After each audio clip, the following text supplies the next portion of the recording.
நம்முடைய பிதாவாகிய தேவனாலும் கர்த்தராகிய இயேசு கிறிஸ்துனாலும் உங்களுக்கு கிருபையும் சமாதானமும் உண்டாவதாக.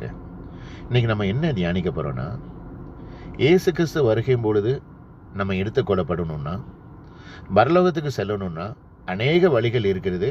அதில் முக்கியமான ஒரு வழியை இன்னைக்கு வேத வசனத்தின் அடிப்படையில் இன்றைக்கு நான் உங்களோட தியானிக்க போறேன். என்னன்னா, யாரெல்லாம் பாவ மன்னிப்பை பெற்று, இயேசு கிறிஸ்துவின் ரத்தத்தினாலே பாவ மன்னிப்பை பெற்று ரட்சிப்பின் சந்தோஷத்தை பெற்று இருக்கிறாங்களோ அவங்க தான் இயேசு கிறிஸ்துவின் வருகையின் பொழுது நம்ம எடுத்துக்கொள்ளப்படுவோம், பரலோகத்துக்கு செல்லுவோம்.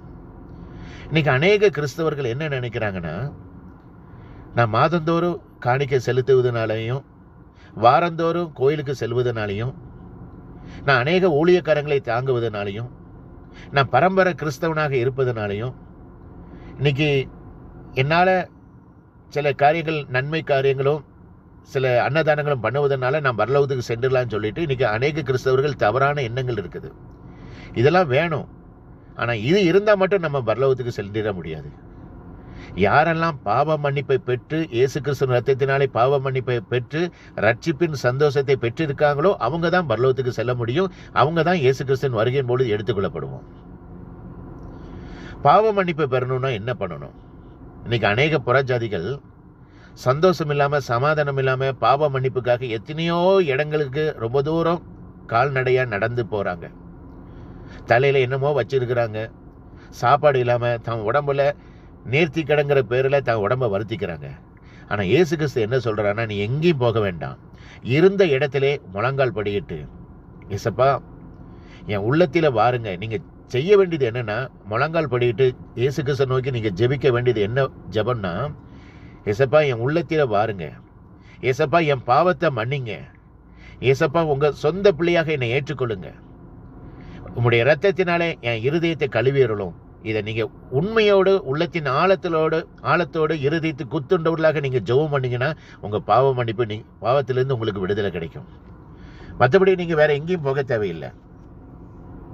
அந்த பாவ மன்னிப்பு விடுதலை கிடைச்ச உடனே அந்த ரட்சிப்புங்கிற ஒரு சந்தோஷம் உங்களுக்கு கிடைக்கும். தெரியுங்களா? அது சொன்னா முடியாது, அதை அனுபவிச்சாதான் அதுக்கு தெரியும். அதனுடைய சந்தோஷம் உங்களுக்கு, அந்த ஃபீலிங் உங்களுக்கு தெரியும்.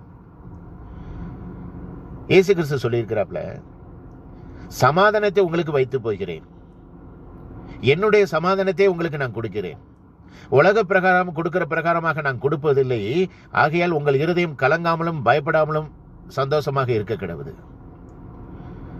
இன்னைக்கு எல்லாரும் கிண்டல் அடிக்கிறாங்க. ஆனா பொதுவா வேத வசனம் என்ன சொல்றதுன்னா, இந்த ரட்சிப்புங்கிறது கிறிஸ்துவம் பரலோகம் சொன்னா நம்மள எல்லாரும் கிண்டல் அடிக்கிறாங்க. வேத வசனம் சொல்லிக்கிறது, அந்த ரட்சிப்பின் சந்தோஷம் கெட்டு போகிறவர்களுக்கு, சிலுவை பற்றிய உபதேசம் கெட்டு போகிறவர்களுக்கு பைத்தியமாக இருக்கிறது, ரட்சிக்கப்படுவர்களுக்கும் அது நமக்கும் அது தேவ பலனா இருக்கிறது. அதனால அந்த ரட்சிப்புங்கிற கிருபையை ஒரு நாள் பெற்றால் மட்டும் போதாது, முடிவு புரிந்த நிலைத்திருப்பவனே ரட்சிக்கப்படுவான்.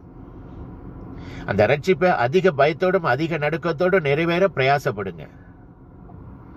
பேதுரு தன்னுடைய சீசர்களோட பிரசங்கம் பண்ணிக்கிட்டு இருக்கும் பொழுது அங்க இருக்கிற ஜனங்கள் எல்லாரும் குத்துண்டவர்களாகி, ஐயா நாங்க என்ன செய்யணும் அப்படின்னு கேட்ட உடனே பேதுரு என்ன தெரியுமா சொன்னாப்ல? முதல்ல என்ன சொன்னாப்ல?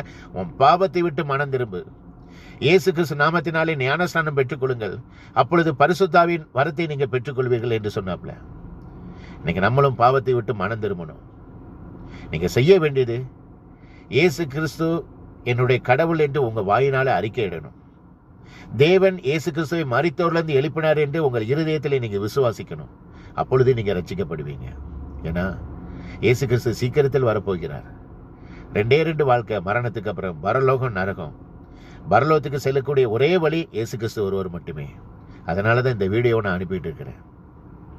அதனால உங்க பாவத்தை விட்டு, என்ன பாவம் இருந்தாலும் சரி, பாவத்துல மனம் திரும்புங்க. அந்த பாவத்தை மன்னிக்கிற ஒரே ஒரு தெய்வம் இயேசு கிறிஸ்து ஒருவர் மட்டுமே. வேற யாராலும் மன்னிக்க முடியாது. மன்னிக்கிற ஒரே ஒரு தெய்வம் இயேசு கிறிஸ்து ஒருவர் மட்டுமே. உங்க பாவத்தை விட்டு மனம் திரும்புங்க. அந்த ரட்சிப்புங்க கிருபையை பெற்றுக்கொள்ளுங்க. முடிவு புரிந்த நிலைத்திருந்து காத்துக்கொள்ளுங்க. ஜாக்கிரதையா இருங்க.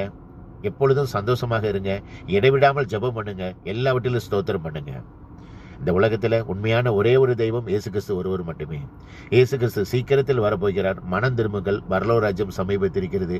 கர்த்தருக்கே மகிமை உண்டாவதாக. ஆமேன். அல்லேலூயா.